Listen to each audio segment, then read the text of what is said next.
Okay, let's look at some examples of this opposite angles of a cyclic quad. Well, it's pretty easy because when you have a quadrilateral inside a circle, those two angles have to add up to 180. So you go 180 minus 70, that means x is 110, opposite angles of a cyclic quad. And y would be 100 because it's got to add up to this 80, 180. So 180 minus 80, y is 100. Same thing for b here. We can get x here. Now, so you have to use other reasons to solve problems because of angles in a triangle. 180 minus these two added together, sum of the angles of a triangle.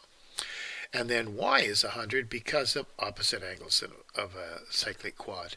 And then you could get at the z with angles sum in a triangle just by going 180 minus these other two added up. So that's how the examples work. Let's take a look at this first question A. Okay, if that's 83 degrees, x is going to have to be 97. You go 180 minus 83, x is 97, opposite angles of a cyclic quad. 180 minus 105 makes y 75 degrees, opposite angles of a cyclic quad. Ooh, this is a question just like it. Looking at x, we're going to get that that is 98 degrees, opposite angles of a cyclic quad. Now once you've got that's 98, you just add it to 62 and go 180 minus, you'd get z.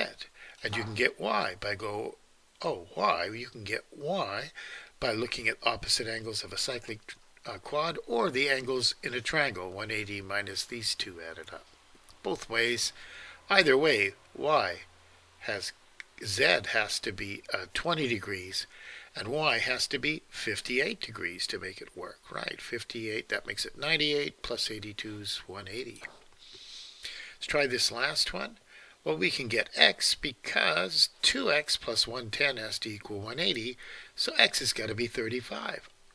Angles opposite equal sides make these two equal, and the angles sum in a triangle means they have to be 35 to make it add up to 180. Now y has to be 70 degrees because of opposite angles in a cyclic quad, and m has to be 55 degrees because if you know that that's 70 and these two are the same and they have to add up to 180, the only thing m can be is 55 degrees. You can go 2m plus 70 equals 180 and solve it. Anyways, you'll see m's got to be 55 and 55, which make it 110, which would make that 70 degrees one work. And there you go.